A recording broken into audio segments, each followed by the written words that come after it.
Hi friends, welcome back to our YouTube channel Commerce View. ಇವತ್ತಿನ ಕ್ಲಾಸ್ದಾಗ 5 marks ಇಂದ fourth method ಅಂದ್ರೆ cross rate ಮೇಲೆ ಯಾವ ತರ ಪ್ರಾಬ್ಲಮ್ ಕೇಳ್ತಾರಂತ ನೋಡೋಣಂತ. Okay, question will be the find out the cross rate of the euro to dollar and dollar to euro. Simple problem ಐತಿ. ಸೊ ಕ್ವಶನ್ ಎಲ್ಲ ಕೊಟ್ಟಿರ್ತಾರೆ. 1 euro is equal to rupees 95, $1 is equal to rupees 80. So ಈ ತರ question ಕೇಳಿದಾಗ ಯಾವ ತರ solve ಮಾಡೋದು ಅಂತ ನೋಡೋಣ. ಸೊ ಹಾಕಿ. ಸೊ ಫಸ್ಟ್ ಏನೈತಲ್ಲ, ಯೂರೋ ಡಾಲರ್ ಯಾವ ತರ ಮಾಡೋದಂದ್ರೆ, so euro divide by dollar ಅಂದ್ರೆ ಯೂರೋ ಅಮೌಂಟ್ ಎಷ್ಟೈತಿ, 1 ಯೂರೋಕ್ಕೆ ಎಷ್ಟು 95 ರೂಪೀಸ್ ಡಿವೈಡ್ ಬೈ $1 ಅಮೌಂಟ್ 80. ಇಷ್ಟು ಮಾಡಿದ್ರೆ ಮುಗೀತು. ಸೊ ಇದನ್ನೆರಡು ಡಿವೈಡ್ ಮಾಡಿದ್ರೆ 1.1875. next same dollar to euro. okay, dollar to euro same dollar divide by euro ಮಾಡ್ಕೊಂಡ್ರೆ ಆಯ್ತು. ಸೊ ಡಾಲರ್ ಎಷ್ಟು 80 divide by 95. Control Z. Okay,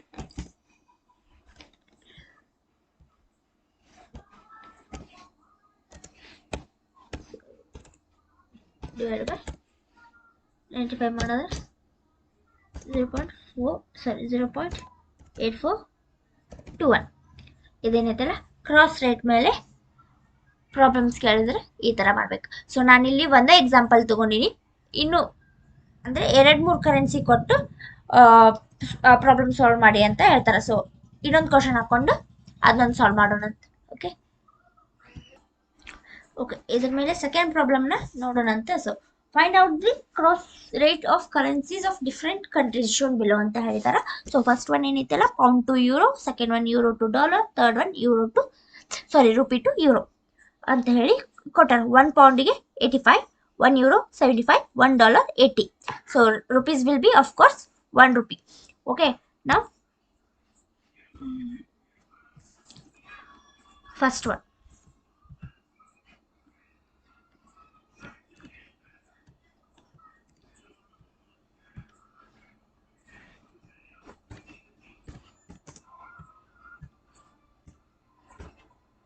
so equal to pound divided by euro. so pound ಎಷ್ಟೈತಿ 85 divided by euro 75 ಮಾಡಿದ್ರೆ 85 divided by 75 ಮಾಡಿದ್ರೆ 1.1. second one euro to dollar. so euro divided by dollar equal to euro amount 75 divided by dollar 80 ಮಾಡಿದ್ರೆ, so 75 divided by 80 ಮಾಡಿದ್ರೆ 0.9375. Next rupee to euro.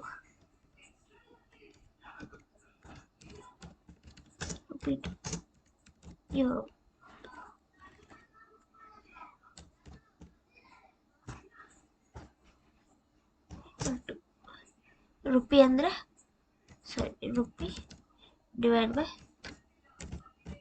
Euro. Rupee ಅಂದ್ರೆ of course 1 rupee divide by euro is 75. ಎರಡು ಮಾಡಿದ್ರೆ 1 divide by 0.1 divide by 75 ಮಾಡಿದ್ರೆ 0.013.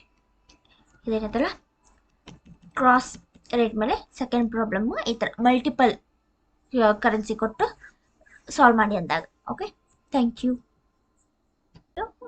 ಈ ವಿಡಿಯೋದಾಗ 5 marks ಇಂದು ಇನ್ನೊಂದು arbitrage ಮೇಲೆ ಯಾವ ತರ ಪ್ರಾಬ್ಲಮ್ ಬಿಡಿಸೋದು ಅಂತ ನೋಡೋಣ. So ascertain the possibility of profit on arbitrage if 1 pound is equal to $1.8, 1 euro is equal to $1.1, 1 pound is equal to 1.40 euro. ಈ ತರ ಕ್ವಶನ್ ಕೊಟ್ಟಿರ್ತಾರೆ, ಏನಿಲ್ಲ. ಸೊ ಫಸ್ಟ್ ಎಷ್ಟು ಕರೆನ್ಸಿ ಕೊಟ್ಟಾರ ಚೆಕ್ ಮಾಡ್ಬೇಕು. Pound 1 currency, dollar 2 currency, euro 3 currency, ಮಿಕ್ಕಿರೋದು ಮತ್ತೆ ಅದೇ ರಿಪೀಟ್ ಆಗಿದೆ. ಸೊ ಅದಕ್ಕೆ ಪೌಂಡ್ ಫಸ್ಟ್ ಪೌಂಡ್ಗೆ ಎ ಅಂತ ಕೊಡೋಣ. ನೆಕ್ಸ್ಟ್ ಡಾಲರ್ ಈಕ್ವಲ್ ಟು ಡಾಲರ್ಗೆ ಬಿ ಅಂತ ಕೊಡೋಣ. ನೆಕ್ಸ್ಟ್ ಯೂರೋ ಹೀಗೆ ಸಿ ಅಂತ ಕೊಡೋಣ. ಸೊ ಪೌಂಡ್ ಅಂದರೆ ಎ, ಡಾಲರ್ ಅಂದರೆ ಬಿ, ಯೂರೋ ಅಂದರೆ ಸಿ. ಇಷ್ಟೇ. ಆಮೇಲೆ formula arbitrage B arbitrage equal to A divided by B into B divided by C divided by into C divided by A.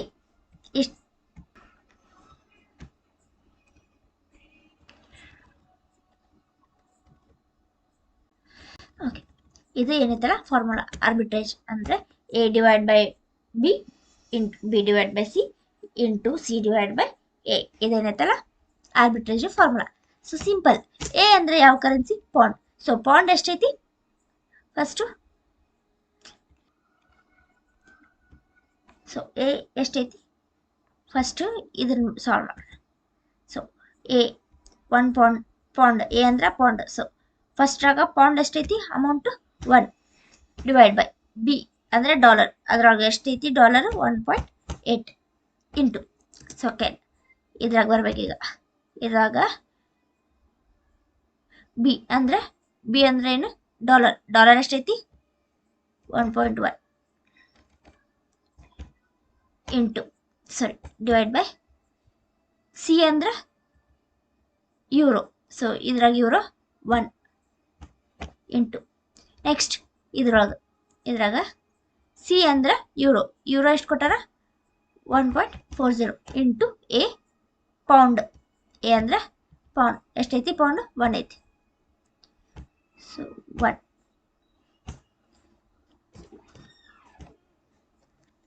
ಇವಾಗ divide ಮಾಡಿ into ಮಾಡ್ಕೊತ ಹೋಗೋಣ. So 1 divide by 1.18 ಅಂದ್ರೆ 0.55 into 1.1 divide by 1 ಮಾಡಿದ್ರೆ 1.1 into 1.40 into 1 ಮಾಡಿದ್ರೆ ಇದು into ಹಾಕೊಂಡು 1.4 ಆಗುತ್ತೆ. ಸೊ ಇದು ಮೂರನ್ನು ಇಂಟು ಮಾಡ್ಕೊಂಡ್ರೆ ನಮ್ಗೆ ಆರ್ಬಿಟ್ರೇಜ್ ಆನ್ಸರ್ ಸಿಗುತ್ತೆ. ಸೊ 0.55 ಇಂಟು 1.1 ಇಂಟು 1.4 ಮಾಡಿದ್ರೆ 0.847. ಇಷ್ಟು ಮಾಡಿದ್ರೆ ಏನೈತಲ್ಲ ಆರ್ಬಿಟ್ರೇಜ್ ಮೇಲೆ ಪ್ರಾಬ್ಲಮ್ ಕೇಳಿದ್ರೆ ಔಟ್ ಆಫ್ ಔಟ್ ಸಿಗುತ್ತೆ ನಿಮ್ಗೆ. Okay, thank you.